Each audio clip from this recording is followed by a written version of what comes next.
Man, ever since you finished your doctorate, you sort of just kind of, like... Yes. Correct, I've arrived. All right, I've arrived.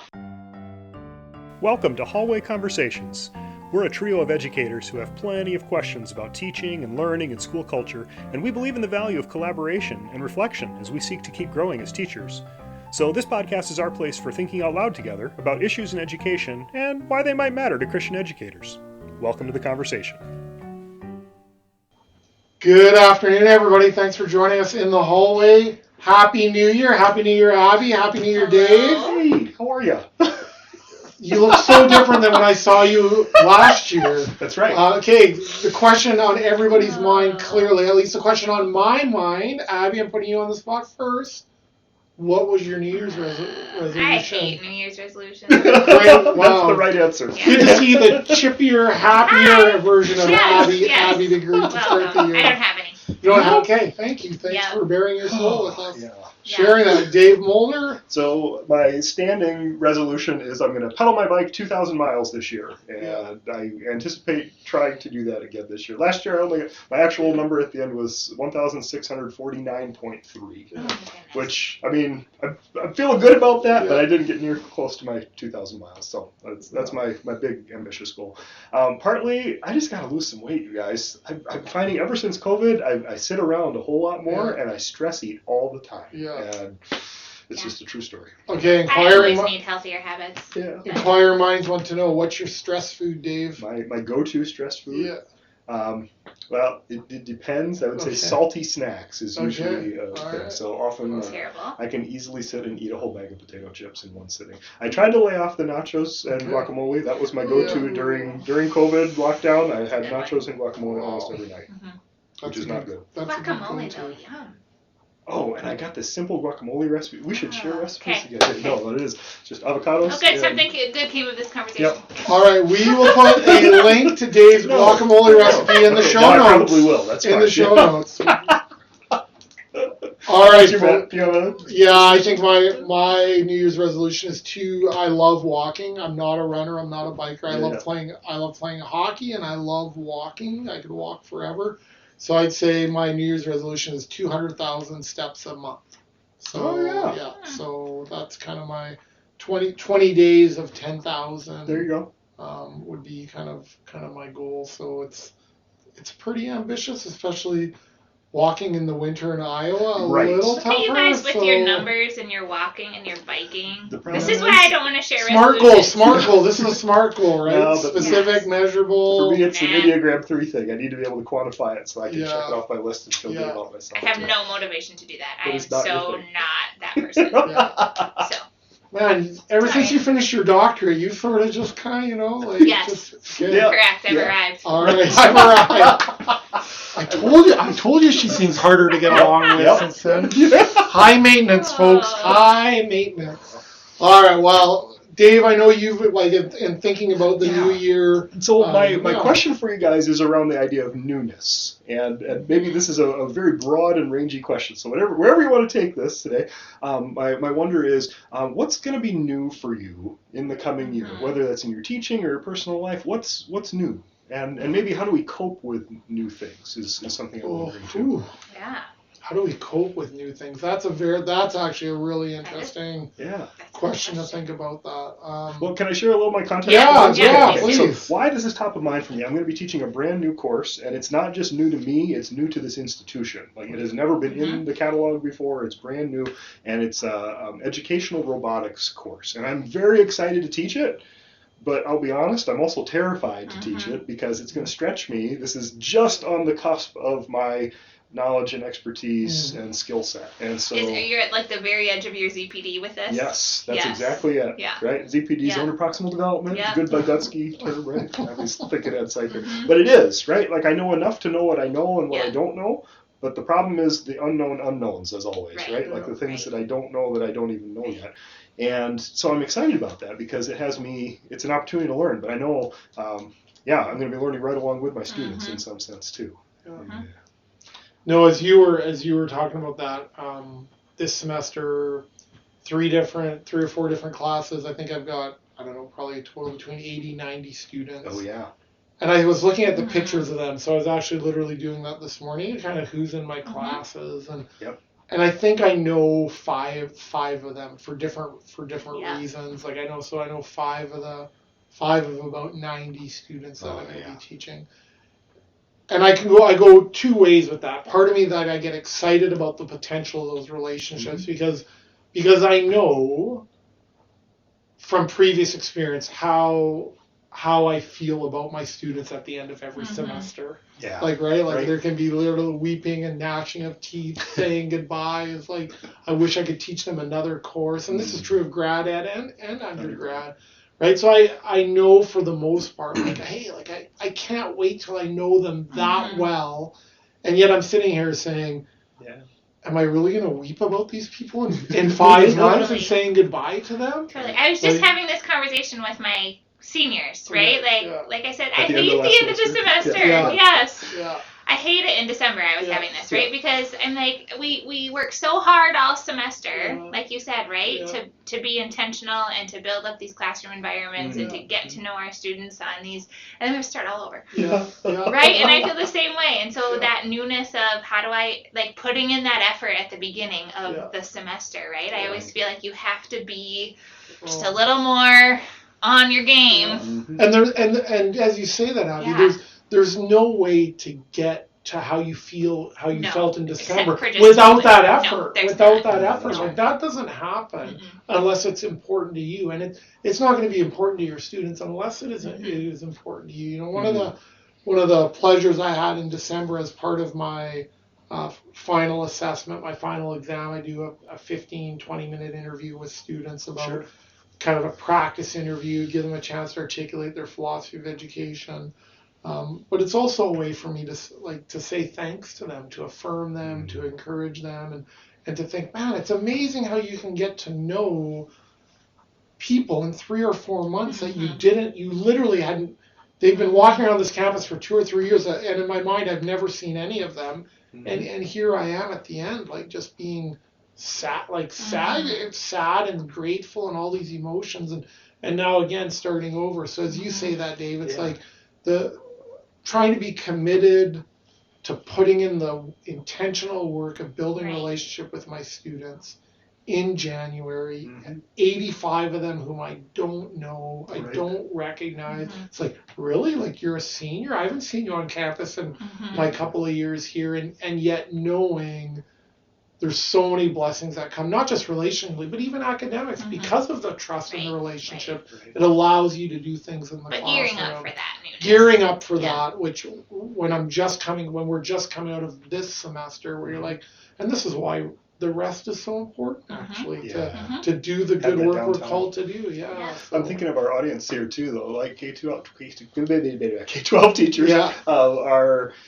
Some of them starting new courses soon, right? I think in secondary. For elementary teachers, they're starting new units. They're coming into this, and sometimes we have new students joining us after. And so I think that this is all, I hope, germane for you all hearing that too. I'm thinking through the courses that I'm teaching. I have one course that I'm going to teach again this fall. Oh, it's so interesting. So the last time I taught it was right the semester when we went into lockdown with COVID, right? And the course, ironically, is online teaching and learning. Like that's the course, right? Like, and here I am. And so I'm thinking through. The last time I taught it was the first time that I had taught the course, and I always feel like it takes me 3 times teaching anything before I have it dialed into where I want it. The first time I'm just trying to figure out what is this course and how does it work, and then to have the first time I taught it during COVID lockdown, oh my goodness. And so this time I'm looking at it and thinking about all the broken pieces that I'm just trying to think through, should they read these things? How has the world changed since the last time I taught this course? And so I've been spending some time over break just thinking about what does this look like and what should it look like, and I think that's part of the way I'm coping with the newness for that one for me, because it feels very different somehow teaching at this time. And I'll just be curious to get to know my students for that class too, many of whom I've taught for other courses in our master's program, but not all of them. And to say, so what do you guys need? Is this course actually going to do what I think it does? Is it going to help you? Why do you guys think that new things or change can be both energizing, or for some scary for others? Like, why does it bring about fear, anxiety? Like, why is new change potentially so hard, do you think? I think the unknown is. Yeah, how do you guys deal with the fear of the unknown? I'm taking on a new role in this, starting to in the spring, gearing up for in our department, and so I'm thinking about that a little bit.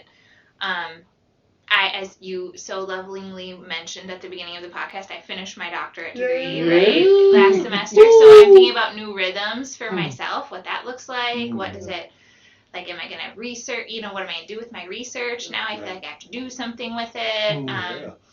How does my role here shift now when I'm out of that grad work?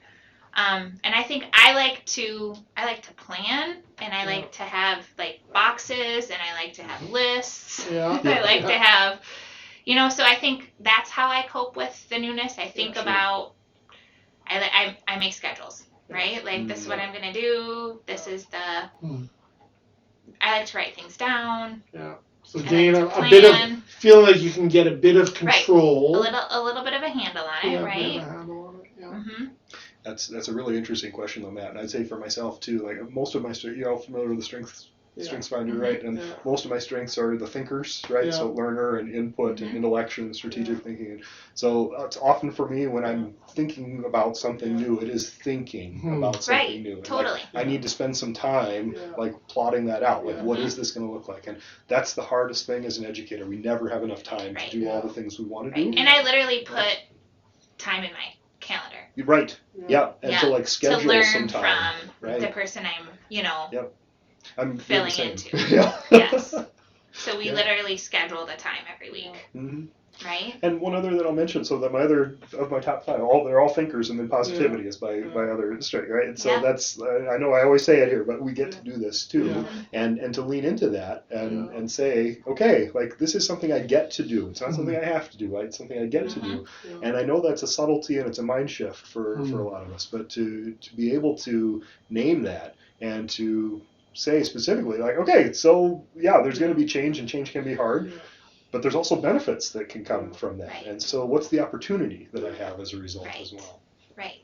Yeah, I think for me, I just think about, when I think about newness, I guess I keep coming back to the phrases, how I'm making a connection with how do we make sure we keep things new, that we make sure that they don't become, like, to teach a course, okay, I've done this 3 or 4 times, or 5 or 6 or 8 or 10 times. How do I keep this fresh and new? To me, how do I make sure that's true in my own life, even outside of school? Like, and so for me, I just think about this idea of, in my own personal life, this idea of practices, right? Of these formative, formational, ongoing practices that, like, I know for me, when there's new things and there's so much that seems out of our control, those formational practices root me, right? Like, it's like moving to a new place, to a new country a couple of years ago. Everything was new. Right. There was new language, new acronyms, new expectations, all of it. There was a new pandemic at the time. That's right. It's still going. But in all the newness of that, what are those other things that root me, that don't have to change? Whether whether that's around, whether it's around biking or walking or exercising or devotions. What do my mornings look like? Like, in some ways, I'm a person not of routine, but I'm very predictable in some of my routines. Sure. That just gives me a sense of control.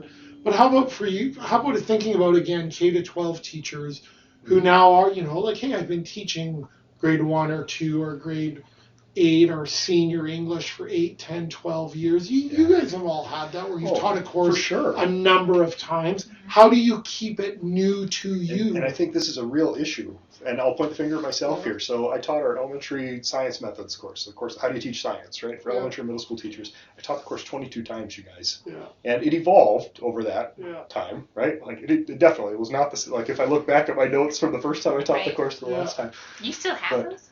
I do. Wow. I know. Chris. I'm that guy. I'm impressed. I'm background. Yeah. I know. But that is interesting to think about that revision process. And there were a couple times where, maybe I taught the course 10 times and I got so far into it, I'm like, okay, I'm definitely starting to feel like I've got this course in my back pocket. There's benefits for that. There's drawbacks for that. Yeah. Right? Like, I never want to completely feel like I've got it in my back pocket, because then I don't think enough about it, and then I should probably devote a little more time and attention. So there comes a point where I try to put everything back out on the table and say, what should be in this course, what shouldn't be in this course, what is still meeting the learning targets I have for the course, what's not. Yeah. Some of this, it's just kind of evolved into this comfortable place for me, and I think growth happens when we get out of those comfort zones a lot of times. Yeah. So, and I think to tailoring it to students a little bit, right? Like, who's sitting in front of me always keeps it new. And being willing to keep asking that question, what does this group of students need? Right. And and how can I tailor this content to what's going on with this group of students, right? Because some of the content can't change, right? Like, I have to teach ed psych theory, right? The theories don't change. Correct. Right? Like, they are what they are. But how can I help them apply it in ways that is unique to their majors and their age levels and their finding new and interesting ways for students to demonstrate what they're learning. And examples that I use and stories and and I guess that's I'm thinking of that phrase, and I've used it before here, this idea of plan tight and hang loose, right? Of being able to hang loose in that to allow, the stories that your students bring to class, right? Things that are happening in the world, things that are happening in our community, and how might they influence our curriculum, how might they influence our pedagogy, and be open to that, and to be open to those things, to say, is there,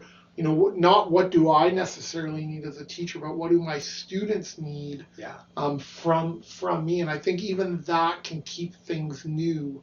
Like, we teach who we are, but we also have to teach who they are, and how do we meet their needs? Friends, we know that your time is valuable, and we want to thank you for joining us today for another hallway conversation. So whether it is this day, this week, this month, this new school year, we do hope that the Lord gives you what you stand in need of. And as you go into this day and this week, we send you with this blessing. May the road rise up to meet you. May the wind be always at your back. May the sun shine warm upon your face. The rains fall soft upon your fields. And until we meet again, may God hold you in the palm of his hand. Thanks for being with us, everyone, and have a good week. This podcast was quite literally dreamed up during one of our actual hallway conversations. Our music is by Ethan Mulder. Hallway Conversations is an independent podcast created and produced by Matt Beamers, Abby DeGroat, and Dave Mulder. Thanks for listening.